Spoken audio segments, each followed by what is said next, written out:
how much UV radiation should come to us. Again, sun is sending the same energy. Today also, same spectrum is coming to us. But what happened with the CFCs, use of CFCs, what happened that concentration of ozone depleted at various places, resulted into what we know as ozone hole. Right? With the depleting concentration of ozone, UV concentration was coming to us increase. So there is a direct change in the flow source. Why? The composition of energy which is coming to us is changed. Now we are getting more UV radiation component. Now less amount of energy is going back, more remains in the ecosystem. So this is how we are changing the whole. Change in the temperature is changing the wind pattern, wind flow. It is creating, now we are getting more, as I was discussing in the last class, that frequency of tornadoes has increased. Frequency of extreme events has increased. This is because we are regulating the flow resources, we are contaminating them. As such, let's say, if we are not making any impact on the quantity. So let's say hydropower project. So how we are affecting this water as flow resource? So this water as a flow resource, that river is an ecosystem. So the quantity of river or this water quantity remains same. We are not consuming it. But then with this hydropower station, we are changing the whole ecosystem. I tell you how. How much is the depth of a river normally? Maybe a meter, 2 meters, 4 meters at deep. And the stream which is flowing in the hilly region, that has got very shallow depth. Right? Flow is very, and what about the velocity? The flow is the velocity is very high. Creates turbulence, that's why you have a lot of oxygen. So it helps in the building of an ecosystem. So there are different varieties of fishes. Now how a hydropower project works? So you create a reservoir. I am not talking about deforestation or the catchment which is totally changed. You create a reservoir. That kind of changes. I am not talking about that. I am focusing only on water as a flow resource. So what is the normally what is the depth of this reservoir? Any idea? Any civil engineering student? Huh?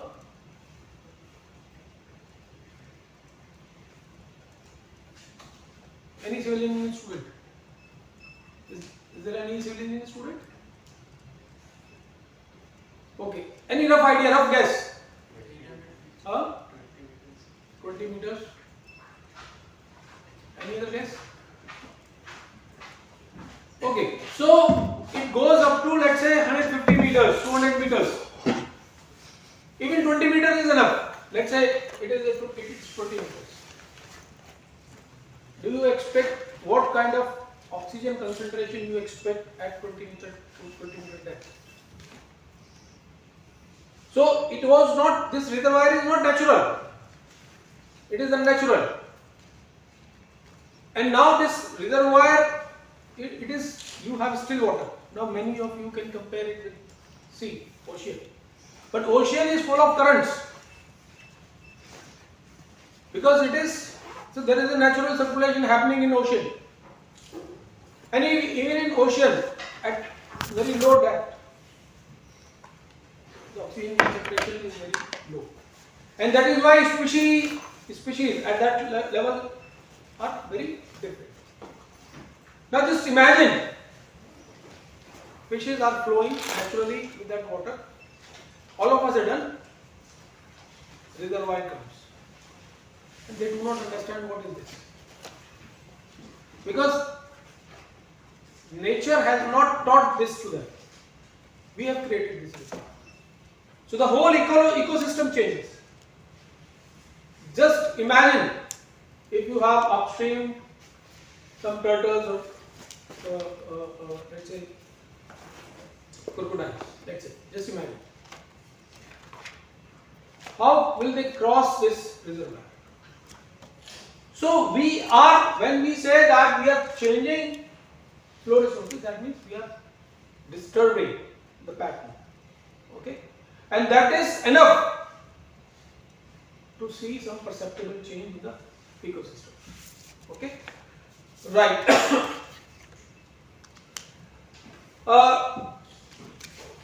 Let's talk a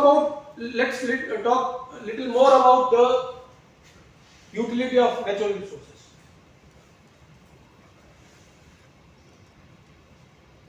What kind of services you get from natural resources? Let's talk about that. Let's start. One, they are useful for us for economic production. Two, any other thing which we are getting from natural resources? Quickly. Okay, let me add, then probably some of you will add to this. So obviously oxygen we are getting. So forget about economic production. First thing is we are getting oxygen. Okay, economic production. Or third, I mentioned it once in my class. Third, pollination, natural pollination. So they are useful for us, and if it does not happen, then believe me that agriculture production will go down and slowly it will. So natural pollination. Okay, it not only helps in production, but also helps in. So how this biodiversity has created? Just imagine. So can you imagine the variety of wheat we have, the variety of rice we have. Just imagine the number of varieties we have. Can you just guess? Rice, for example, maybe 400, 500, or even if you include some wild varieties, it will be more, right? How these varieties got developed? Pollination has got a big role in that, right? Biological control of pests and diseases. Habitat. If you don't have natural resources, your whole hydrological cycle, the waste recycling, or the material recycling process, nutrient recycling, soil building and maintenance. So if you start listing down the ecological services, it's endless, right?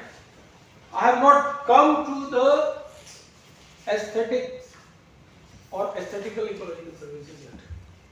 All these services which I am naming, they all have economic importance or importance for our survival. Like for example, water supply and regulation.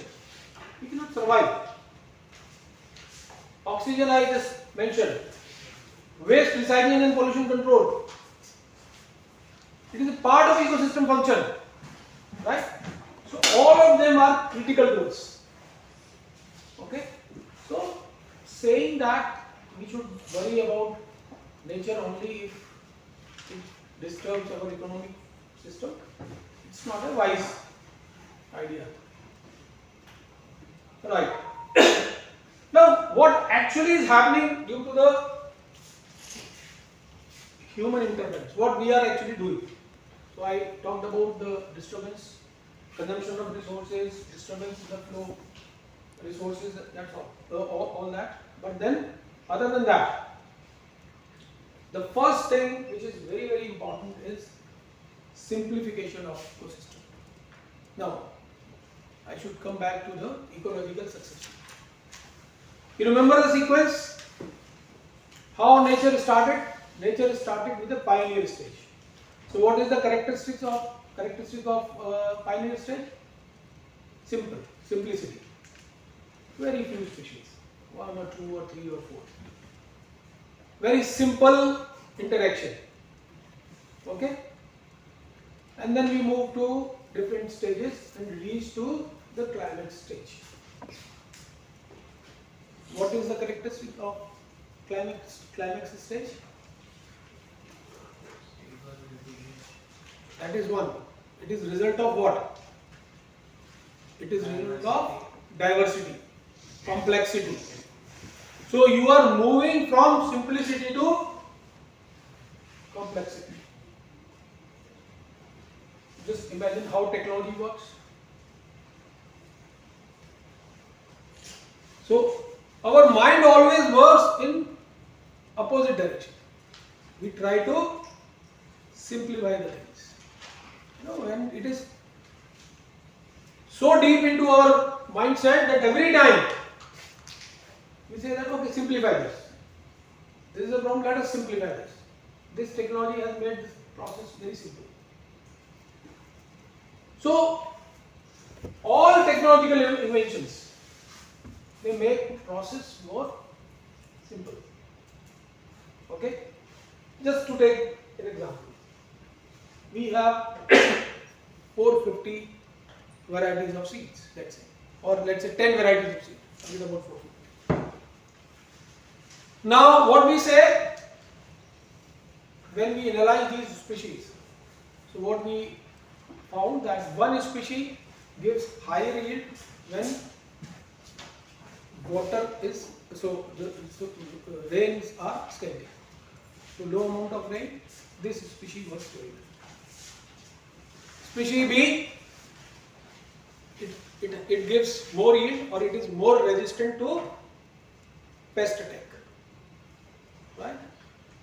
Seeds, variety C, it is good for alkaline soil. And so on. How our mind works? Why do we have different varieties for different things? Let us have single variety which works, which gives higher yield if rains are low, which gives higher yield if pest attack is there. Let us make a hybrid variety which has got all good qualities of, right? What happens? You make a hybrid variety. But this hybrid variety has got all good things. It does not have any hard characteristic. That means it does not have resilience. So whenever there is a external impact, this hybrid variety fails. So we are moving from diversity to monoculture. That is what technology, this is how technology works. And this is just opposite to the algorithm of the nature. Okay. So our innovations, our inventions, they simplify the biological relationship within the ecosystem. There are many examples.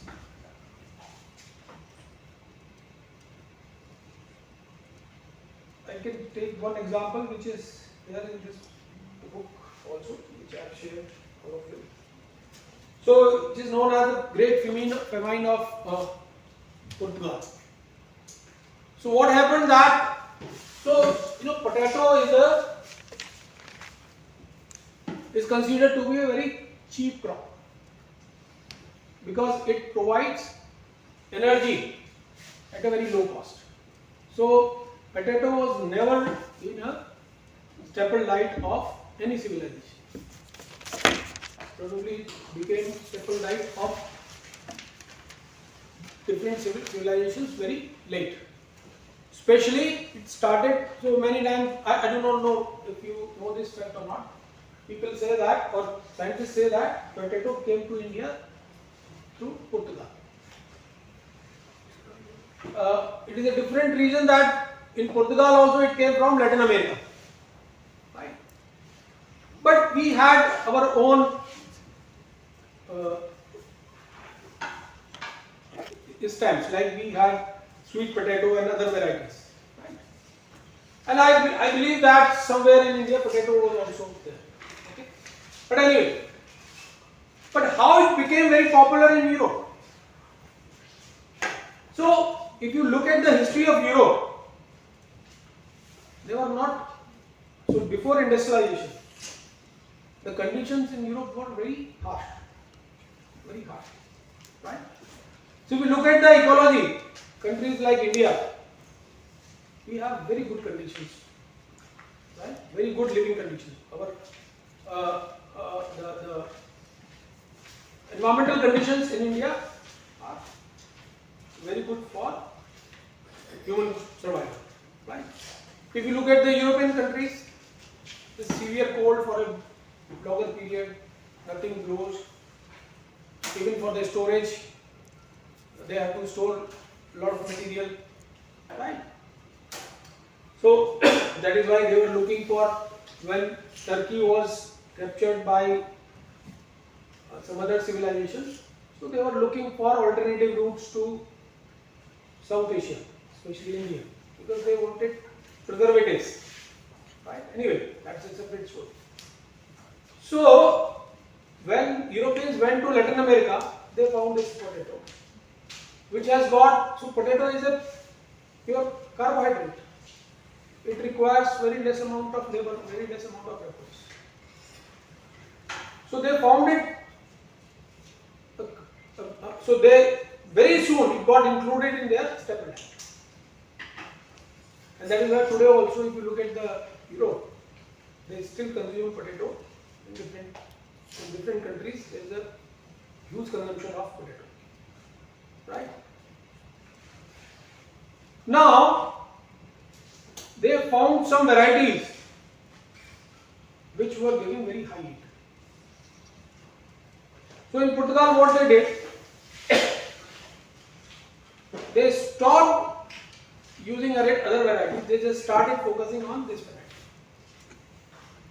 So there was a bumper crop continuously for a few years, and everybody was very happy. Right? All of a sudden, this variety got failed. There was a pest attack. It is a natural cycle, right? So this is one of the reasons why we have so many varieties. Adaptation. Nature keeps on doing that. So this crop got failed.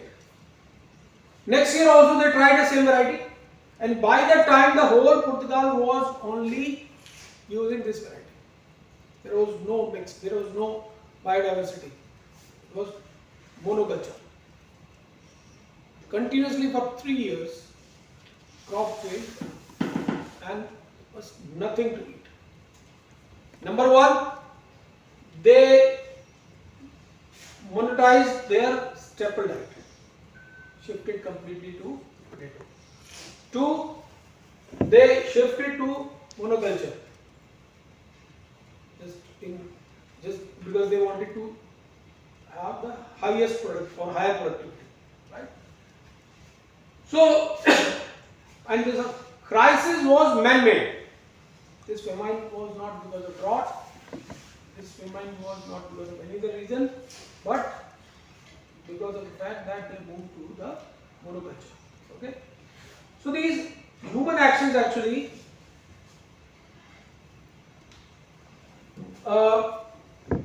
another example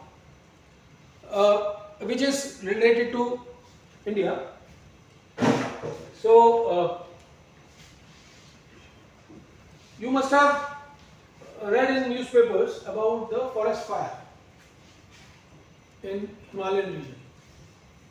Okay, are you aware of this or not? Every year in summer there are cases of forest fire. So for example, this year this event was for a very longer duration. There was a huge loss of forest because of these fires. Some people went to the Supreme Court, and Supreme Court also made some. But I think this problem is, this is a natural problem. and which is created by us only. So if you look at the ecology of Middle Himalaya, you will find that, and when we look at this tree, we also say that it's very beautiful. So we see that this Middle Himalaya is full of pine tree. I hope that all of you have seen the pine tree. So Christmas tree, all of you have seen, right? So it is part of that family only.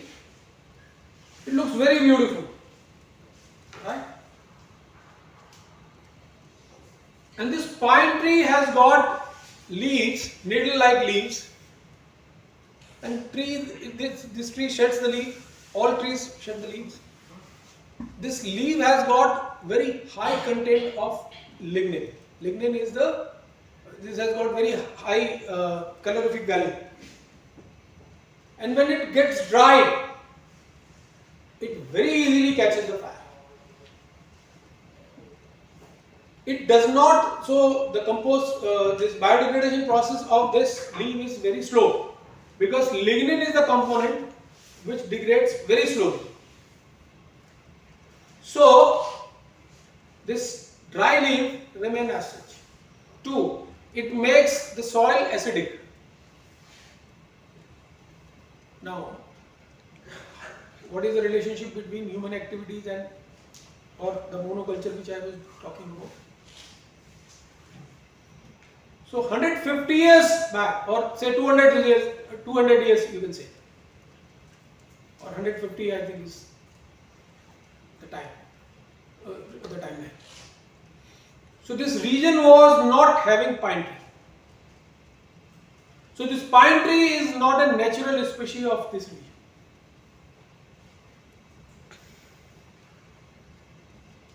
So you had Devdar, or tree which is very close to maple tree, and you can see that all these trees have got leaf which has got very high width. I am talking about Middle Himalaya, where snow is there for a very small time period. So naturally this needle-like structure is not required. And this species was brought by Britishers. So when they created hill stations, Shimla, Nainital, Mussoorie, Dalhousie, all those stations, so they planted. So initially they exploited the variety we had. They cut those trees for sleeper making or for many other purposes, for economic activities, and then they planted this species there. So probably they must have thought that time that okay, we are giving some beautiful tree to them. These Devdar tree does not look very nice. They are not uniform. Look at the pine tree, straight trunk, looks so beautiful. And if we have cut down some trees, we have already planted some more of them. But ultimately what has happened? It has ruined the ecology of that area. From Himachal to Meghalaya, you find this problem. Right? This nature of pine leaf is such that it does not allow anything to grow under this tree. Soil is completely degraded. And this forest fire, top of that. Now, many state governments are thinking, for many committees who have constituted, they are saying that these trees should be uprooted. If you follow this kind of news or news related to ecology and environment in newspapers, so there is a committee in Delhi also, under the chairmanship of one professor from Delhi University.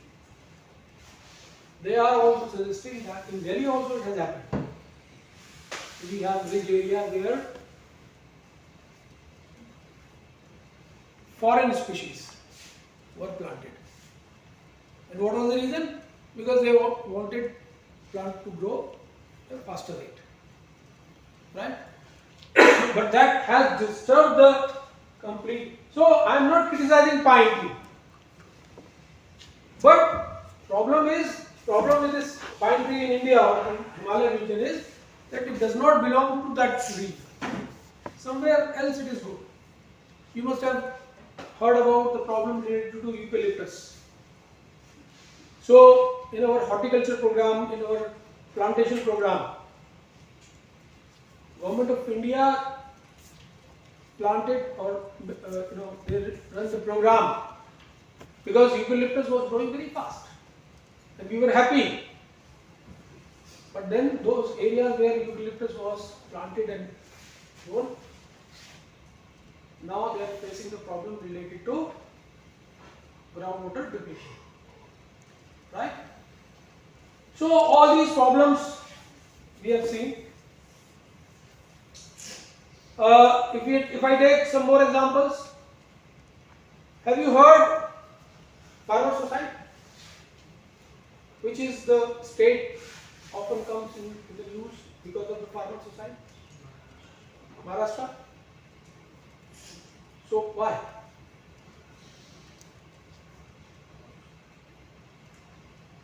Why not farmers from Bihar?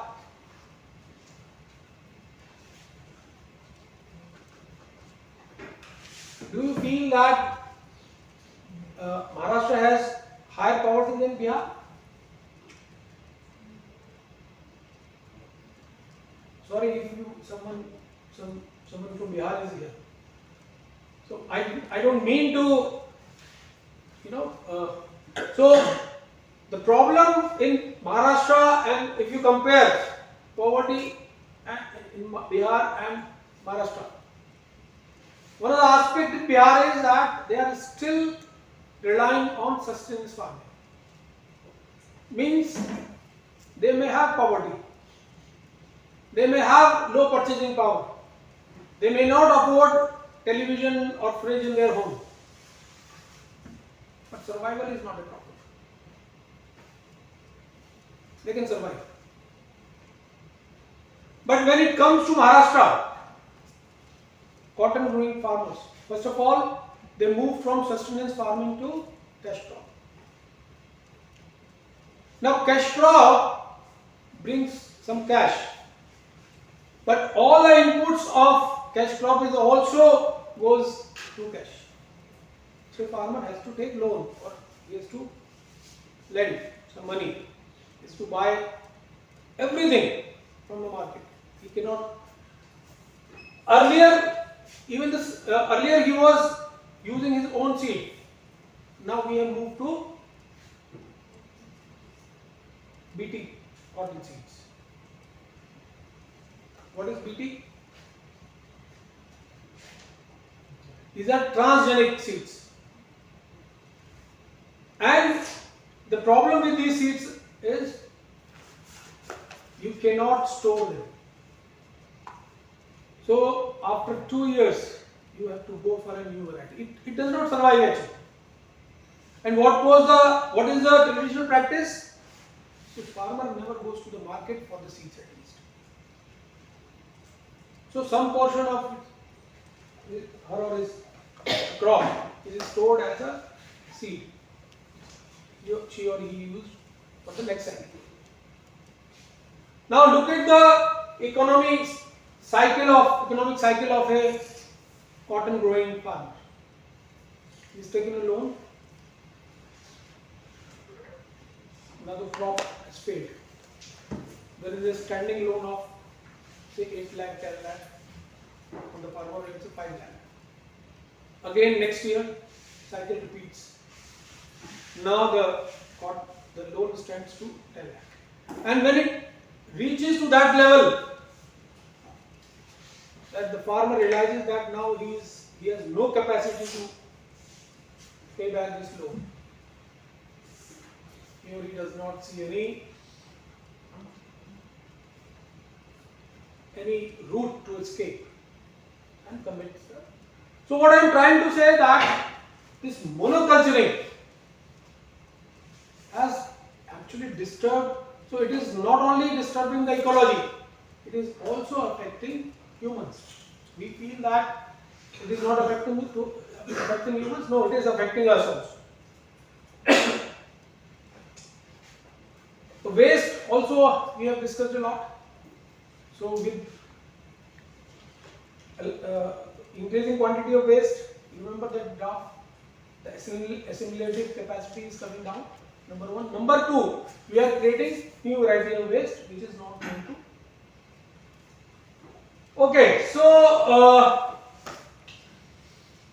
with this, what we can say that if we have economic function here, that is production of goods and services, not GST, only GS, right? So it creates two kind of utilities.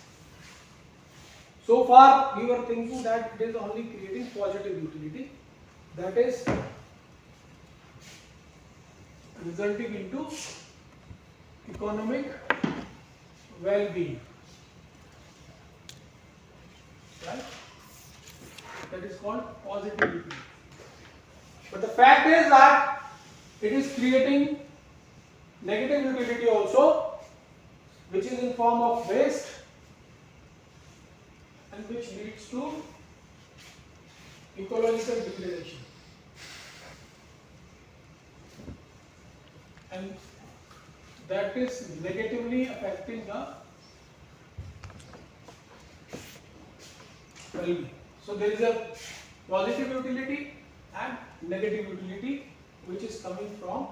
So what we have to do is we have to make a balance, trade-off. We have to see whether our model is creating more positive utility than the negative utility. So this is not a case of Pareto optimality. Means if you do any economic activity, waste has to be there, and this will create ecological degradation, and that will create negative utility. The only thing is that we have to make sure that positive utility is more than the negative utility, right? The whole discussion we will be doing in next few classes is about how to measure these utilities, how to ensure this trade-off, because that is the most important thing.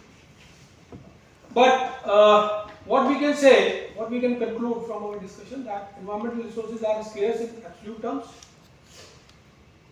Survival of the biosphere requires recognition of the mutual interdependencies among all the elements. Biosphere characterized by continuous transformation of matter and energy, and material recycling is essential for the growth and revitalization of biosphere, including human economy. Nothing remains constant in nature, and this change is unpredictable. This also you must remember. Ecological community progress from simple and unstable relationship to more stable, resilient and diverse and complex community. Contrary to this, human economy or human technology simplifies the natural system. So, and the conclusion is that we cannot consider human economy independent of natural ecosystem.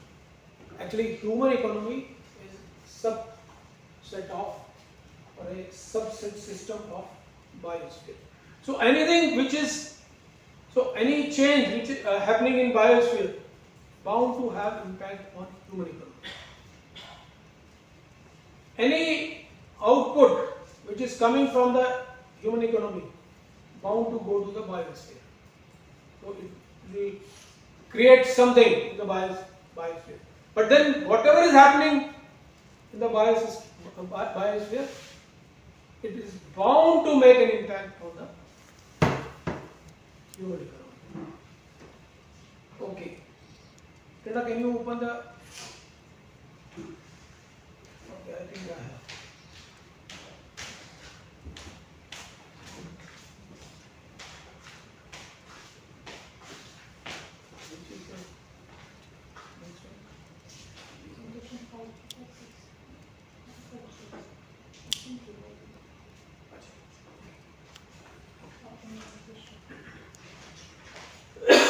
let us, so what we have understood that natural resources are limited, and how do we deal with the scarcity? If you are a neoclassical economist and I pose this question to you, that there is a scarcity of a natural resource or any resource for that matter, so what will be the answer? Come on.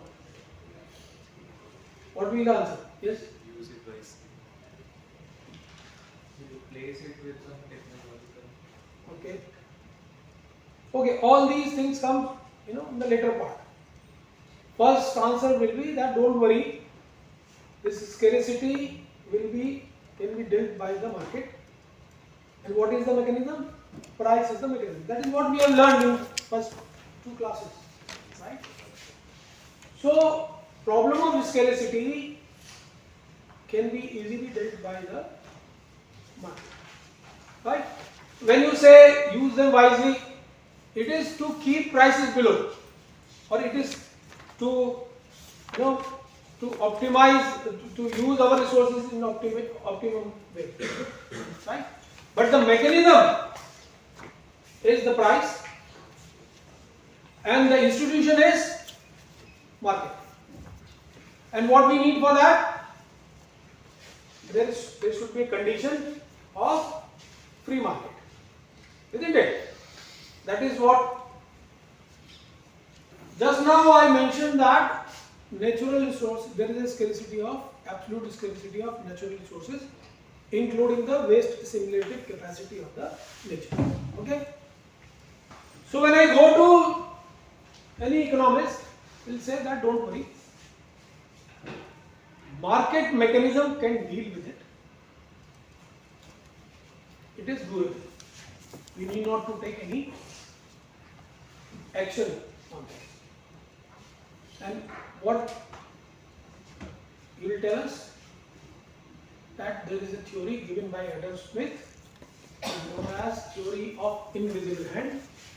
Means if you provide condition 1, 2, 3, 4, 5, these 5 conditions, then market will take care of everything. Individuals will work for their own benefit, and this ultimately pull the things to an equilibrium, and this equilibrium is known as the price. So if scarcity increases, price will go up, consumption will go down. Don't worry, right? Okay. Now let us understand the scarcity of natural resources, including this waste assimilative capacity. Can we deal it with the market mechanism or not? Okay. You remember what were the conditions for free market?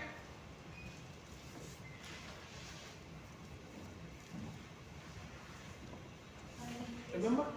Huh? What were the 5 basic conditions for this invisible theorem of Adam Smith to work?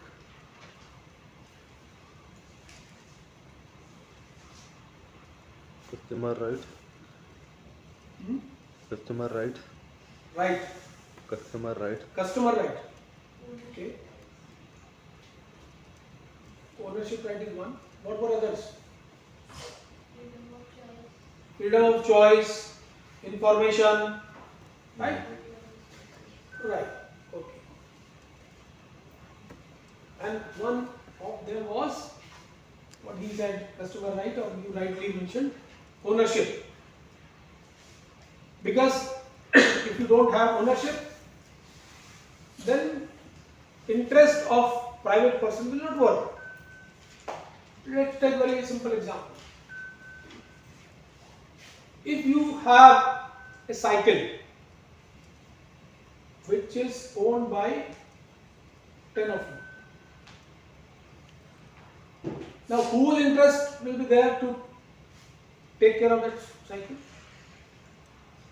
who will get it repaired? So ultimately what will happen? So it is a common resource, nobody will take care of it, isn't it? So ownership right is a condition, a very important condition, one of the 5 conditions which are imposed for free market to exist. Right? We will examine this condition only.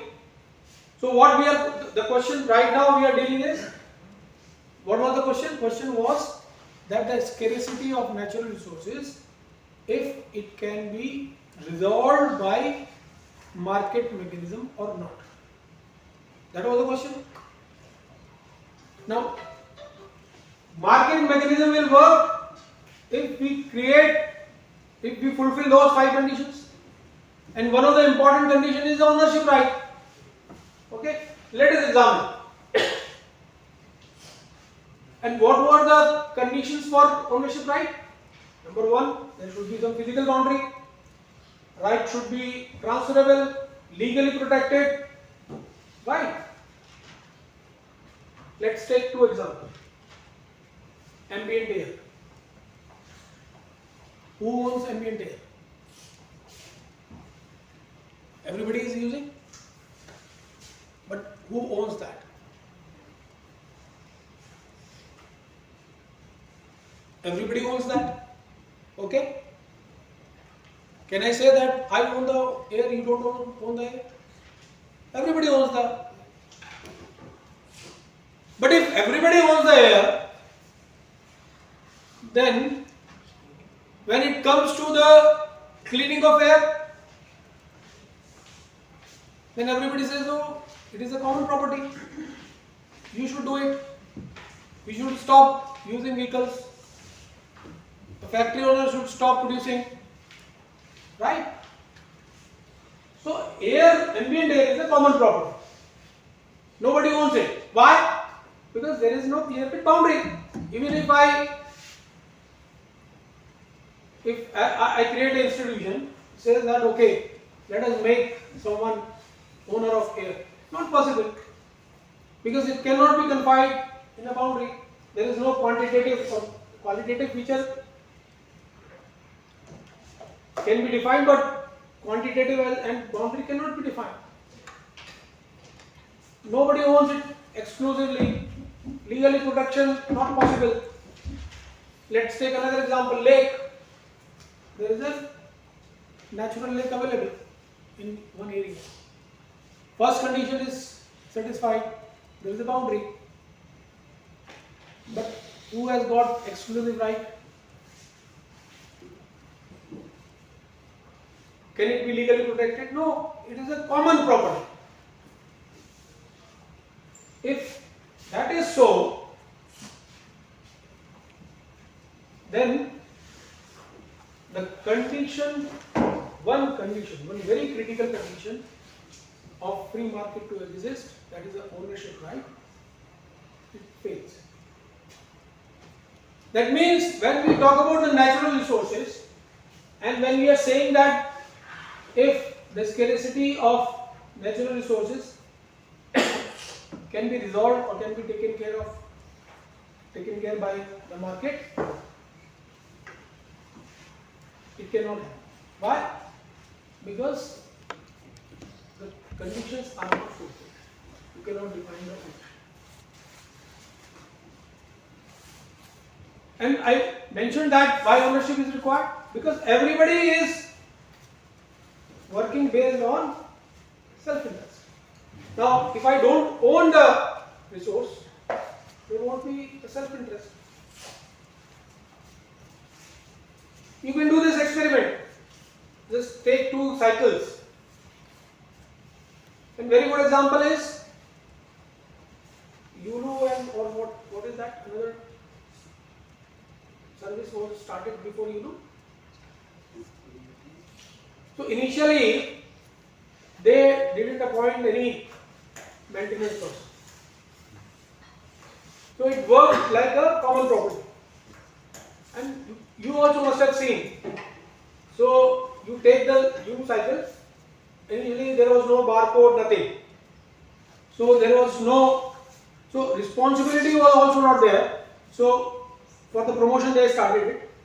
So what used to happen that someone is taking the cycle and all of a sudden battery stops working. You just leave the cycle there itself.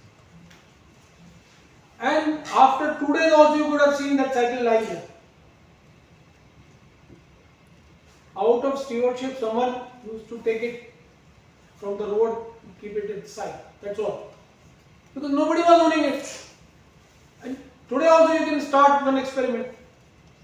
Just take 2 cycles in a group of 4 friends. Don't make any rules.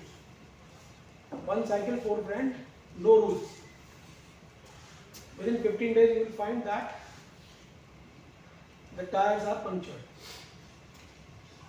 Because nobody will take a pain to pump in the air. It requires effort. So he will feel that he will be doing it.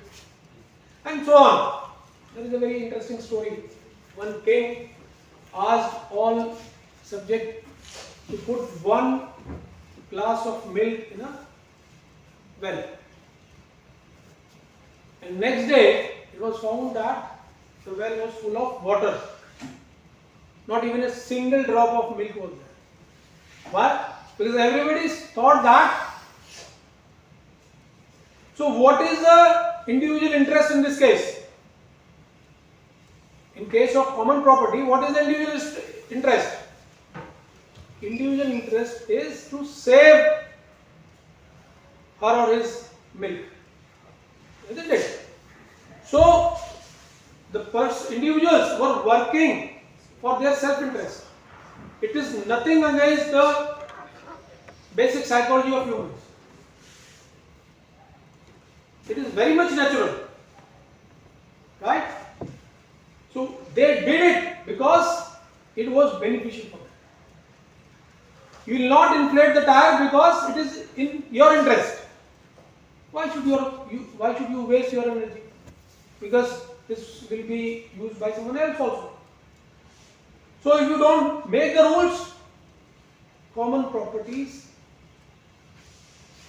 the interest of maintenance of common property and individual interest, they contradict each other. Right? So that is why this principle of Adam Smith or this theory of invisible hand does not work here. There is a violation of this theory. Individual people are working for their own interest, but their interest is not same as the interest of the society. So interest of the society is that cycle should be maintained. Interest of the society is that this well should have milk. But what is the individual interest? Individual interest is that I don't inflate the tap, let someone else. I don't put the milk in the well, let others do it. This is individual interest. So they are contradictory to each other. Then what is the solution? Then how can we deal with the scarcity of natural resources? Invisible hand is not working. Then what should work? There has to be visible hand. So this one cycle for students will work if we make some rules and certain penalties. Right? It will work. And it is working. If king, he appoints a guard there who ensures that everybody is pouring milk into that, then it will work. Right? So, scarcity of natural resources, this problem cannot be resolved by the invisible hand. We need a visible hand. But then if we talk about the invisible hand, again, what are other 4 conditions of free market? Can you just read out? Freedom of choice. Freedom of choice. Perfect information. Okay. Perfect competition. Okay. Mobility of resources. Okay. So freedom of choice. But choice is not given to you. If choice is given to you, you will behave in a different way. So that means there is a failure of market mechanism. This one thing which you must understand, because see what we say,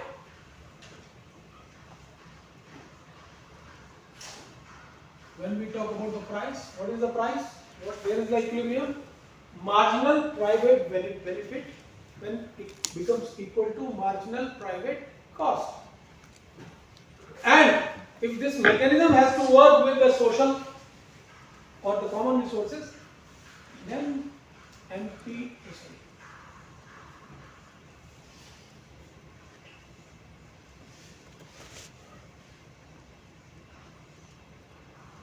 Marginal social benefit should be equal to the marginal social cost.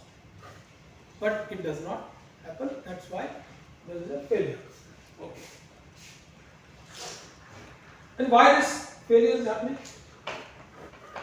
One of the mechanisms why this failure, okay, the fundamentals we understood. But what is that phenomena? That phenomena is called externality. Let us define externality. Then I will take one example.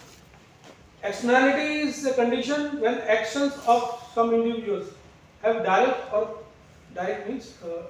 effects on the welfare or utility of other individuals. None have direct control over activity.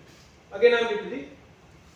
Externality is defined as conditions when actions of some individuals have direct effects. Effects can be negative or positive on the welfare or the utility of other individuals. None have direct control over activity. So there are 3 things. Number 1, action of an individual has got effect. On what? On the utility of others. And what kind of effect? It can be positive or negative. Right? 2, the one whose utility is getting affected has no control on this process. Take one example. You have, you see, there is a house. They have got a beautiful garden. Okay? Who has invested in this garden? The resident of the house. He must have spent some money. He must have appointed some gardener or bought some inputs. Must have spent some good amount of money and then he created a beautiful garden. Okay? The one or her neighbor or his neighbor, they don't have any such garden with them. Okay? Now garden has got flowers and all those things. Who all are enjoying the beauty of this garden? Obviously owner. Owner is enjoying this beauty of the garden. What about neighbors?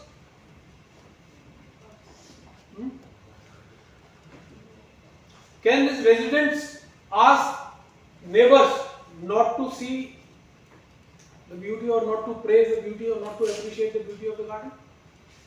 We cannot do it. So what is happening? Action is by the resident. Utility is clear. Of course, he is also enjoying that utility. But for that he has spent money. So utility is created for neighbor. This is positive utility. He is enjoying that.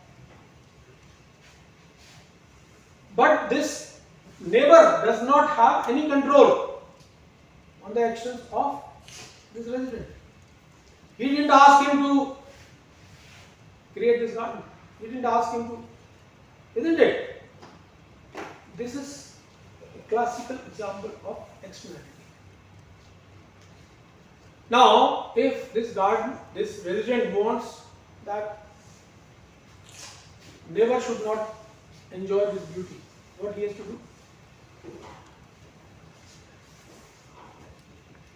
Can he go to the court? No. What he has to do?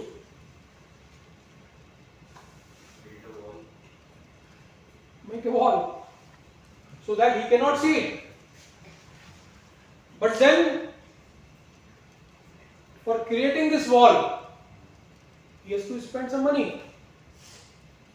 And this expenditure is creating any positive utility for this resident? No. So this is an extra expenditure he is doing just to stop neighbor to enjoy this beauty. So this expenditure is external expenditure.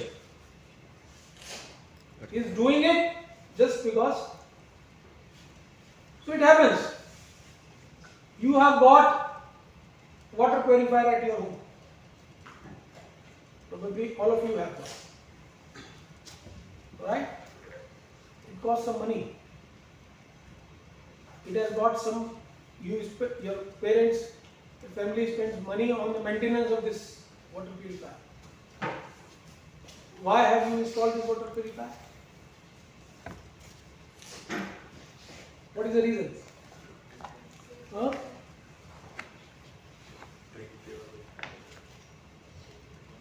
So, the first thing is, of course, to have safe water. What is the implication of this? The raw water which is coming to you is not safe. And why it has become unsafe? Because of you? No, every day we see in the newspaper, Delhi people are blaming Haryana that nitrogen in Yamuna is in excess. Oh, that is a political thing, okay. But because UP people will also blame Delhi people. But what I am trying to say is that you are spending money on your purifier not because of your actions, because of someone else's action. Someone else has polluted. Of course, you are polluting. For your pollution, someone else is paying. It is not that you are insane. But for this purifier, you are not responsible. Okay? This is again externality. Actions of someone else, and you have no control on that. Okay? Right, so we'll continue this discussion on externality. And thank you. Can we have an extra class? Online. Tomorrow is your class. No, not now. Not now. We have class tomorrow also. So tomorrow will be following Thursday timetable. Achha, tomorrow is a Thursday timetable. Thursday or Yeah, Monday timetable? Thursday timetable.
क्या फायदा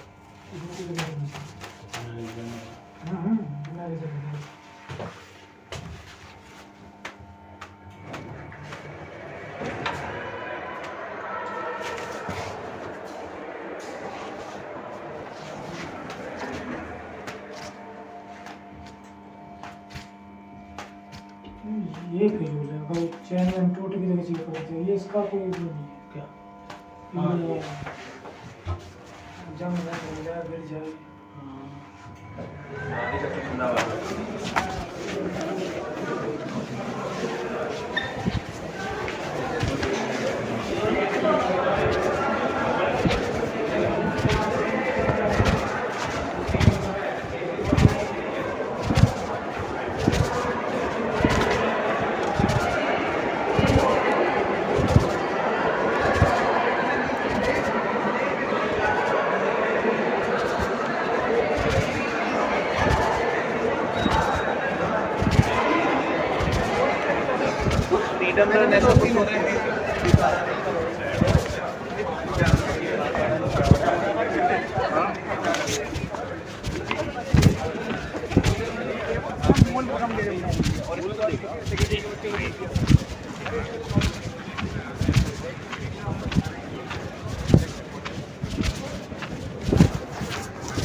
नहीं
बैठे तो उसको बनाते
light है star देखना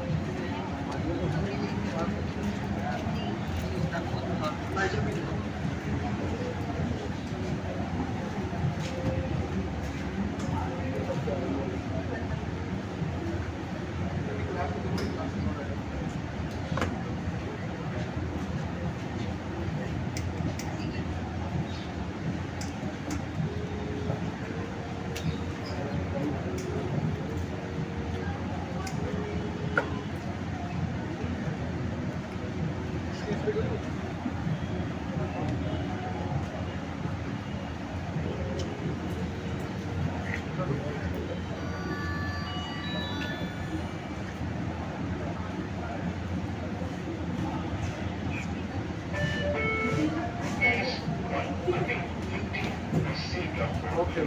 Thank you. Please continue by the seatbelt. Thank you.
अभी एक बार भी नहीं करवाइए।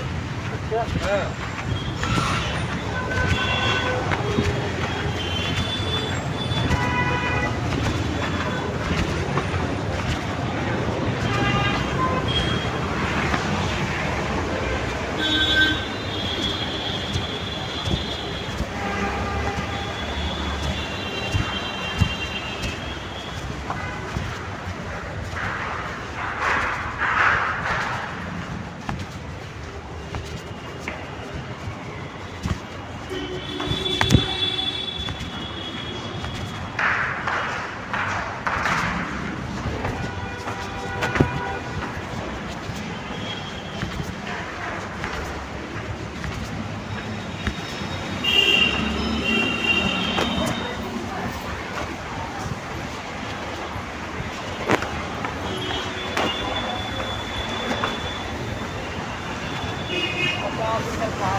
Thank you.